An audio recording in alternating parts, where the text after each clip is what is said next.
So let's go live to Peter Navarro, as promised, Senior Counselor for Trade and Manufacturing. Pete, always great to see you. Welcome back.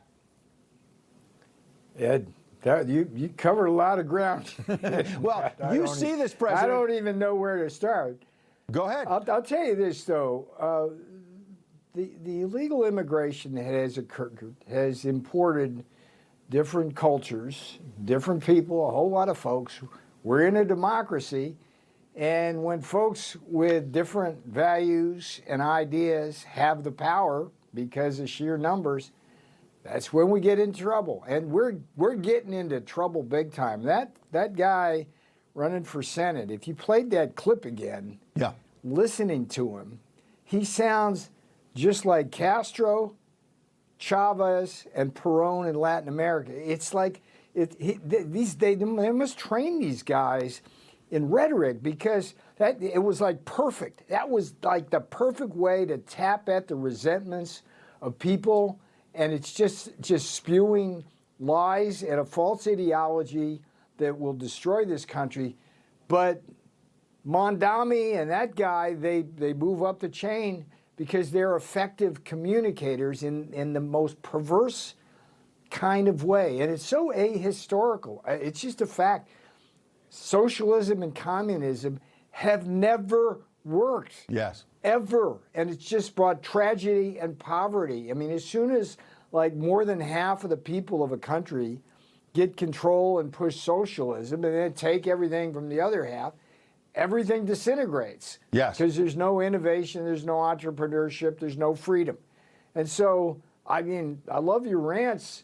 They're spot on, but we've got to confront this reality that we're facing, that the younger folk in this country are susceptible to these messages. They're buying my job at the White House is to create good jobs for the American people at good wages. And I want to assure the youth of America that we're doing that. There's going to be jobs out there that are going to make you a lot of money and have a lot of dignity associated with them. And this whole idea of just free everything, it's a bit troublesome. But today, for example, it's another big day at the White House. Yeah. I was in with the president as he signed some executive orders. This is what I'd like to talk about. We have a problem here, Ed, where China and Russia and Iran and North Korea have weaponized our supply chains. The president signed a very important executive order which will require the Pentagon to look through the various tiers of the supply chain and make sure that the components that go into things like F-35s and tanks are not made by foreigners that can basically withhold those and then take away our weaponry because we don't have the components to do that. That's a big deal. I watched the president sign 3 separate 50% tariffs on Canada. What's that all about? Well, it's because their dairy farmers screw our dairy farmers. They discriminate against us, so the president's tackling that. I don't even know this, Ed, but the alcohol distillers, Canada goes after the American companies that make hard liquor. Whiskey and all the rest. We're doing that.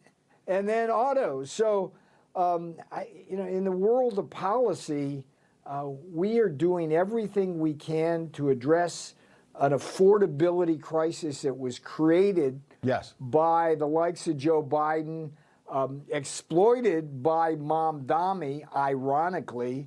But we've been turning it around. If you look at kind of how the data's going, which is kind of what I do every week, the trends are down.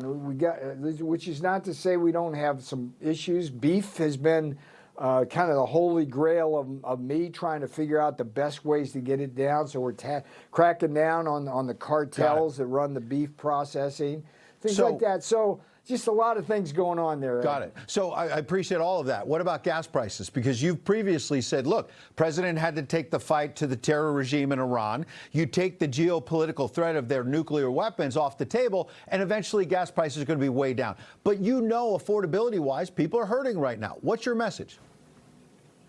Well, the Democrats are going to take advantage of that. But the message is going back to 1979 and the embassy crisis. The Iranians have been killing Americans and keeping the price of gasoline and oil up higher than it would otherwise be over time. I mean, if you go back just years, like go back to 2006, Ed, okay, when Ben Bernanke was the Fed chair and we had an oil price shock. Why did it happen? It's because the Iranians were refusing to not make their nuclear weapons, number one. And number two, they actually intercepted a British ship and took British people prisoners during that episode. Oil prices spiked, gas prices spiked. You know what Ben Bernanke, the Fed chair, didn't do then? He didn't raise interest rates in response to that, because you don't raise interest rates into the teeth of a supply shock.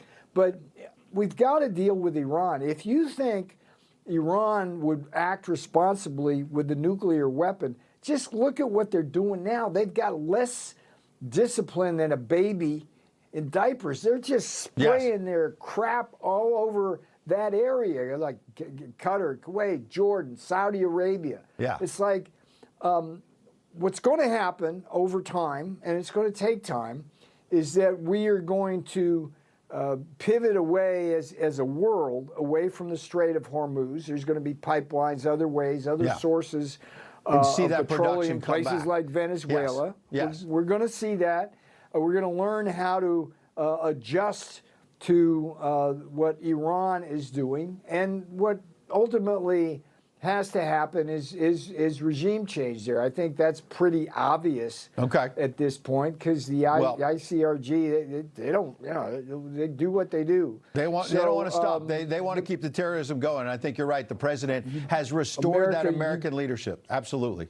Peter, I got to go. I appreciate it. You do not want them to have a nuclear weapon. Absolutely. Bottom line, the president's made that All clear. right, And you have too. Peter Navarro, appreciate it. Information. Truth is freedom. Is Newsmax. It's real news for real people.